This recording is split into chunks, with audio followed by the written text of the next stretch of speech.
pastors. And then at the end of that process, I had more guys come up and they laid their hands on me and they prayed for me and I didn't feel anything.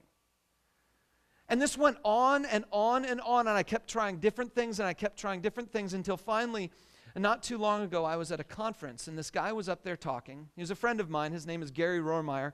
He was up there talking and he gave a sermon on how if you want to hear God speak to you, you need to be practicing the spiritual disciplines of reading the Bible, studying the Bible, fasting and praying and things like that. And I thought, oh man, I haven't been doing those things very well. So I renewed focus. I decided I was going to do a fasting thing. And so I did this whole retreat. It was like a 3-day-long retreat where I didn't eat anything for 3 days. I just drank apple juice and grape juice because I felt like I needed something. And so I went away. I was like 3 hours away from my family in this little cabin, this little cottage all by myself. And I spent one day and I read all the way through Deuteronomy. And then the next day I read all the way through Jeremiah. And then I was taking notes the whole time. And the whole process, I'm hungry, I'm irritable, and I'm praying. And I'm like, God, would you just speak to me? Because I'm doing what the guy told me to do. Well, by the end of that 3-day period, I remember I was praying and I was writing some things down on my paper. And I had this thought come into my mind. And at the time, I didn't know if it was actually God talking to me or not, but I had this thought come into my mind, and the thought said this: not yet. Someday, soon, you'll hear God talk to you, but not yet. And I thought, well, criminy.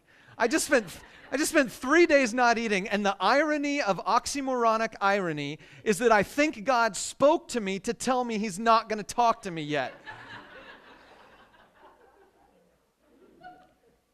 So I just gave up. I just said, okay, fine then, whatever. I'm just gonna lay off this whole pursuing God talking to me thing. And that's when I started the experimentation with my son that some of you heard a couple weeks ago. But here's the deal. I recently came across Isaiah 58 that has been rocking my world for the last couple of months. And I feel a real burden to just share this with you because this passage, this chapter, this is so powerful because God is writing to his followers. He's writing to the nation of Israel, and he's speaking through Isaiah, and he's saying to them, there are 2 reasons why I am keeping quiet. There are 2 reasons why I will not speak to you. He's talking to Isaiah, but no one else, and he says, there are 2 reasons why I have shut my mouth. And so there's only one blank that I'm asking you to fill in today, and it's this. It's God's reasons. It says, the summary of Isaiah 58 is this: to hear God speak, care for the powerless, and love the Sabbath.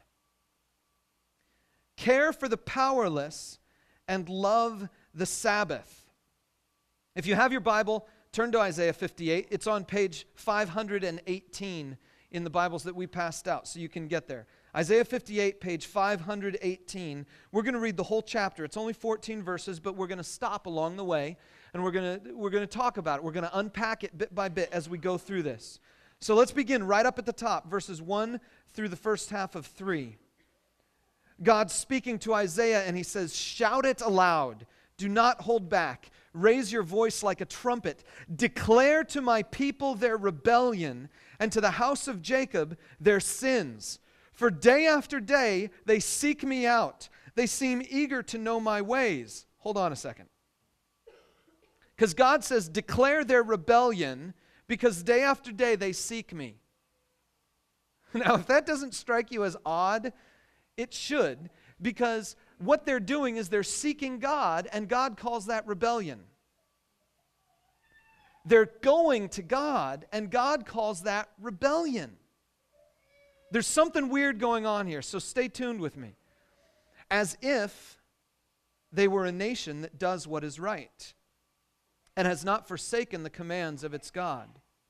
They ask me for just decisions and seem eager for God to come near them. Why have we fasted, they say, and you've not seen it? Why have we humbled ourselves and you've not noticed? This is exactly where I've been. Exactly where I've been. Maybe it's where you've been sometimes in your life. This idea that you're seeking God, you're pursuing God, and somehow in the process of seeking, there's rebellion happening. This absolutely boggles my mind that God would say the people are rebelling because they're seeking him. And the trick, the key, is right there in the middle, where it says, as if they were a nation that does what is right. See, they're seeking God, but it's just surfacey. It's just up here. When they're actually living their life, they're not doing what God's commanded them to do.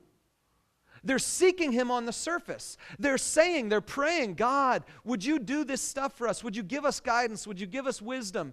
And they're even fasting, and they're saying, God, I'm not eating anything for an entire day. Would you speak into me? And God's not saying anything. Because somehow, what they're doing on the surface doesn't match what's in the heart. Keep reading and pick up the second half of verse 3. God says, yet on the day of your fasting, you do as you please and exploit all your workers. Your fasting ends in quarreling and strife, and in striking each other with wicked fists. You cannot fast as you do today and expect your voice to be heard on high. You cannot fast as you do today and expect your voice to be heard on high. See, what God is saying here is that on their fasting, they're doing what they want. They're doing as they please. And this is weird to me also, because when I'm fasting, I am not doing what I want. When I'm fasting, I am doing anything but what I want. If my body could handle it, let's just assume that my metabolism was like some other people that I know and really off the charts, I would eat 5,000 calories a day, easily.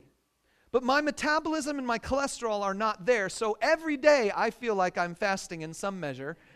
You know what I'm talking about? Every day is a fast. And so I wake up in the morning and I've been fasting all night, but now I gotta fast some more. So fasting to me is not a pleasurable experience. So how could God say to these people, when you fast, you're doing your pleasure? Because he says, you do as you please and exploit all your workers, and there it begins to come out. If I could unpack what's going on here is exactly what happens to me when I fast.